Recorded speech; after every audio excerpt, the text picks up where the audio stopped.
আসসালামু আলাইকুম, সবাই কেমন আছেন? তো আশা করছি যে যেখানে আছেন ভালো আছেন, সুস্থ আছেন। আমরা আল্লাহর অশেষ রহমতে ভালো আছি। তো দুপুরে রান্না করার জন্য রান্না করে আসছি অনেক আগেই। তো আজকে ডাল রান্না করব লাউ দিয়ে। গতকালকে যে লাউ কাটছিলাম, তো এখান থেকে একটু রেখে দিয়েছিলাম। তো ভাবলাম ডাল দিয়ে লাউ রান্না খুবই ভালো লাগে আমার কাছে। আর আজকে অন্যভাবে রান্না করব। পেঁয়াজ, রসুন, কাঁচামরিচ সব একসাথে হাতে মাখিয়ে তারপর দেখা গেছে। তো দেখেন কিভাবে রান্না করি। একটু পাতলা পাতলা টাইপেরই হবে, বেশি ঘন না, মানে যার যার যেভাবে খেতে ইচ্ছা করে ওভাবেই। তো লাউ ডাল দেখা গেছে অনেকে অনেকভাবে রান্না করে, অনেকে রান্না করে একটু পাতলা করে, আবার অনেকে একটু ঘন ঘন করে করে। তো মশলা দিয়ে দিলাম, ধনিয়ার গুঁড়া, মরিচের গুঁড়া আর হলুদের গুঁড়া সব কিছু দিয়ে। আর এখন সব কিছু দিয়ে হাতে মাখিয়ে ডালটা বসায় দিব। তেল দিয়ে দিব, সরিষার তেল। লবণ দিব না। তো দেখা গেছে অনেক ডাল মানে লবণ ছাড়াই ফুটে, লবণ দিলে আবার ফুটতে চায় না, সেজন্য লবণটা দিব না। লবণ পরে দিব ডাল ফুটার পরে। হাতে মাখিয়ে আর একটু জিরা দিব, কাঁচা জিরা।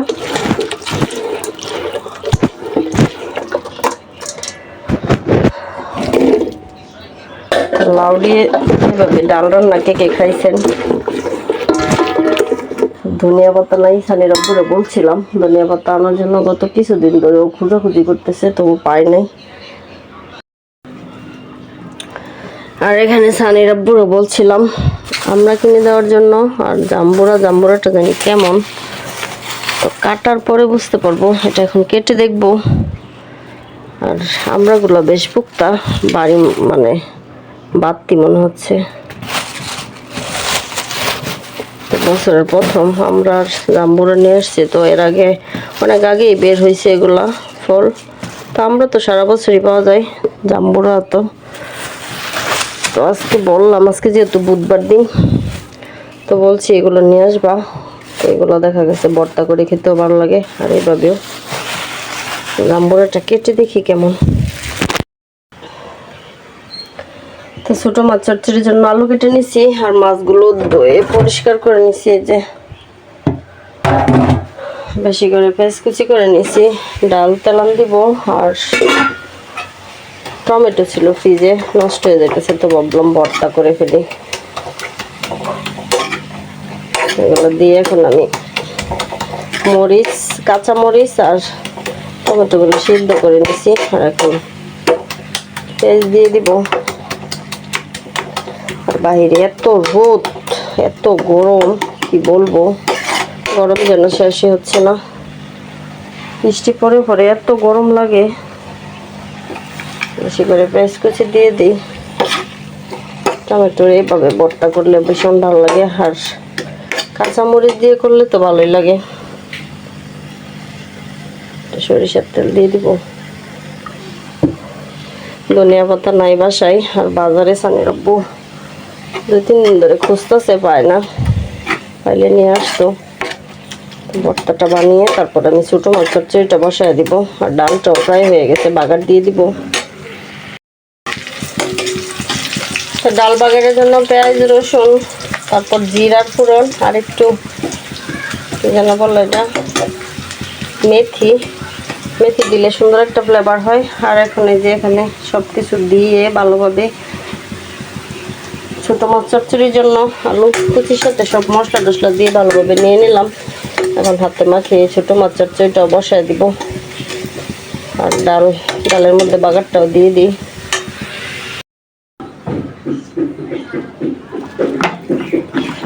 হাতে মাখিয়ে চচ্চড়িটা বসায় দিই। সব মশলা দিয়ে ভালোভাবে অনেকক্ষণ ধরে ভাবতেছি তরকারিটা বসাবো। এর মধ্যে সানির আব্বু আবার বাজার পাঠাইছে, কাঁচা বাজার, মুরগি।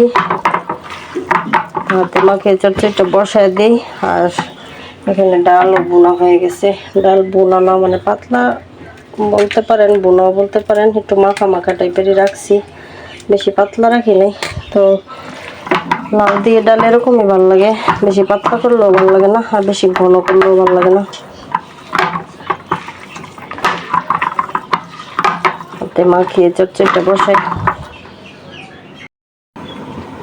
গরমের মধ্যে লেবুর শরবত ছাড়া তো চলে না, তো ভাবলাম লেবুর শরবত করি। আর লেবুগুলো পেকে গেছে ফ্রিজে, গত সপ্তাহ নিয়ে আসছিল। আর আমার এই আঙ্গুলের মধ্যে জানি কি হয়েছে, মানে বেশি জোরে চাপ দিতে পারি না, যে এখানটাতে ব্যথা করে।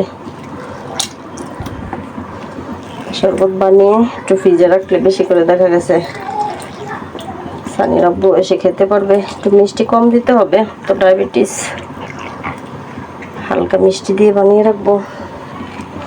আর এত গরম পড়ছে কিছুই বলার নাই। আর এখানে ছোটো মাছ চচ্চড়ি বসায় দিছে, এই যে, আর ভাত তো বসায় দিছে এখানে। এই যে কারেন্ট গেলে একবার আর আসে না, সেই জন্য ভাবলাম তাড়াহুড়া করে যতটুকু পারি কাজ শেষ করি। আর বাজার নিয়ে আসছি, তাদের সাথে শেয়ার করব কি কি বাজার নিয়ে আসছে আজকে। আর এখানে কি কি সবজি নিয়ে আসছে আপনাদের দেখাই। তো আজকে তো বুধবার দিন, আমাদের এখানে হাট বসে বুধবারে, প্রতি বুধবারেই। তো প্রতি বুধবারে কিছু না কিছু সবজি বাজার করা হয়। আর দেখা গেছে মুরগি টুরগিও মাঝে মধ্যে আনা হয়। তো এই যে দেশি মুরগি এখানে তিনটা দেশি মুরগি। দেশি মুরগি আমার ছেলেরা খুবই পছন্দ করে। তোর বাবা বলছিল, ছোট ছেলে গত 15 দিন আগে আসছিল যখন, তখন এখানে পঞ্চমুখী কচু আছে, তাছাড়া এই যে সিম, আলু, ডায়মন্ড আলু আনতে বলছিলাম বড়গুলা, এগুলো দিয়ে দিচ্ছে। এগুলো খেতে মজা, তবে এগুলো নষ্ট হয়ে যায়, বেশি দিন ভালো থাকে না। আর এই যে মূলা নিয়ে আসছে, মূলা ছাড়া তো চলে না। দেখা গেছে চাপা শুটকি আমার বাসায় বেশি খাওয়া হয়, তো চাপা শুটকির তরকারিতে মূলা বেশি ভালো লাগে। আর করলা আনতে বলছিলাম, এই যে করলা নিয়ে আসছে। এই করলাগুলো প্রচুর তিতা, পরে আমি বলছিলাম এই বড়গুলো নিয়ে আসতে, ও দেখেন ছোটগুলো নিয়ে আসছে। ছোট এই যে এগুলো। তো সবজিগুলো গুছিয়ে তারপরে আমি যে মুরগিগুলো বানিয়ে ফেলবো। 3টা মুরগি আছে এখানে। তো কাঁচামরিচের যে দাম, আমার কাঁচামরিচ নষ্ট হয়ে যায়, বটা ফেলে দিলে তো দেখা গেছে ভালো থাকে। তো এগুলো এখন গুছিয়ে টুছিয়ে ফ্রিজে রাখি, তারপর মুরগি বানাই। আর রান্না বান্না তো মোটামুটি প্রায় শেষের দিকে আর কি। আর তরকারি তো হচ্ছে, আর ভাতও প্রায় হয়ে আসছে। তো ছোট বাচ্চা চচ্চড়িও হয়ে গেছে, আর এখন ভাতও হয়ে গেছে প্রায়। তো রান্নাঘর থেকে বিদায়, সব কাজ টাজ করে ফেলছি। আর এখন মুরগিগুলো বানিয়ে তারপর গোসল করতে চলে যাব। তারপর তো মুরগিগুলো বানিয়ে ফেললাম, আস্তে আস্তে রাখছি, শুধু আর ময়লাগুলো ফেলে। আর এগুলো এখন ফ্রিজে রাখবো, যেহেতু 3টা মুরগি 3 ভাগে ভাগ করবো। ছেলেরা আসলে রান্না করবো, সবাই একসাথে খাওয়া যাবে। তো দেশি মুরগি হলো, মোটামুটি মুরগিগুলো ভালোই ছিল। অন্যান্য দেশি মুরগির তুলনায় দেখা গেছে এগুলো মোটামুটি মাংসের পরিমাণ একটু দেখা যাচ্ছে ভালোই আছে। অন্যান্য যেগুলো হয়, আরেকবার নিয়ে আসছিল, এগুলোর মধ্যে শুধু হাড় ছাড়া আর কিছুই ছিল না। আজকেরগুলো মোটামুটি বেশ ভালোই। দেখেন ফ্রিজে রাখি এগুলো গুছগাছ করে। তারপর দিনের অবস্থা দেখি মানে খারাপ, মনে হয় বৃষ্টি পড়বে। প্রচুর গরম লাগতেছে, বৃষ্টি আসলে ভালোই হবে। তো দুপুরে খাওয়া দাওয়া করে আসরের নামাজ পড়ে রান্নাঘরে আসলাম। জাম্বুরা এই যে কুচি কুচি করে নিয়েছি, জাম্বুরা ভর্তা খাবো। অনেকদিন পর জাম্বুরা ভর্তা খাচ্ছি। তো এত ভালো জাম্বুরা সচরাচর পাওয়া যায় না। দেখেন জাম্বুরার কালার সাদা হলে কি হবে, তবে মিষ্টি মিষ্টি জাম্বুরা। এটা প্রথমে ভাবছিলাম টক টক হবে কিনা, তো পরে খেয়ে দেখি না, বেশ ভালোই আছিল। তো অর্ধেকটা নিছি, বাকি আর অর্ধেক রয়ে গেছে। কাঁচামরিচ থেকে যা একটা ভালো একটা ফ্লেভার বের হচ্ছে, প্রচুর বাড়তি। কাঁচামরিচগুলো অনেক জাল। রব্বু বলতেছে জাম্বুরা মা খেয়ে দিতাম, অবস্থা কেমন জাল।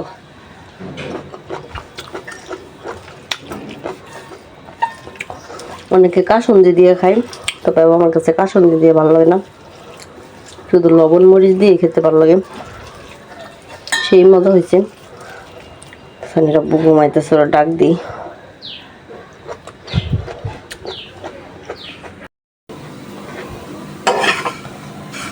তো মাগরিবের নামাজ পড়ে রান্না করে চলে আসলাম। তো সেমাই রান্না করবো। দুধ তো আগেই জাল করে নিছি, যে সাথে নারকেলও দিয়ে দিছি, ঘন করে জাল করে নিছি। আর এখানে গুঁড়া দুধ অ্যাড করছি। সেমাইগুলো লাচ্চা সেমাই যেহেতু রান্না করব, তো এটা গিয়ে বাজা লাচ্চা সেমাই, তবে আমার কাছে ভাবলাম যে আর একটু বেজে নিই লাল লাল করে, তাহলে খেতে মজা হবে। একটু বেজে নিতেছি, আর একটু ভাজবো, বেজে তারপরে যেখানে দিয়ে দিব। তো সেমাইটা দুধটা একটু হালকা একটু ঠান্ডা হলে সেমাইটা দিলে সেমাইটা ভালো, মানে নরম হয় না একদম। তো সেমাইটা কড়া করে ভেজে নিছি, আর দুধের মধ্যে ভিজাই দিই।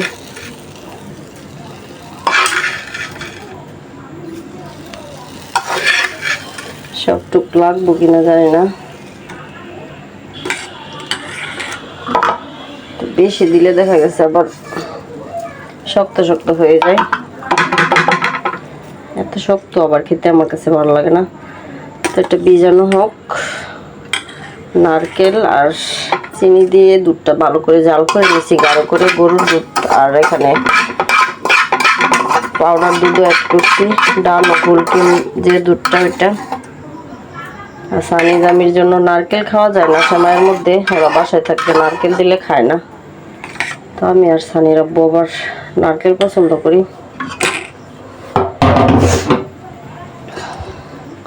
আর দেখেন পাতিল মাগো কতগুলো জমা হয়েছে, এগুলো ধুয়ে পরিষ্কার করবো। এখন রান্নাঘরটা ক্লিন করে তারপর রুমে চলে যাব। আর আজকের মতো এই পর্যন্তই, বিদায় নিচ্ছি। সবাই ভালো থাকবেন, সুস্থ থাকবেন, আমাদের জন্য দোয়া করবেন। আল্লাহ হাফেজ।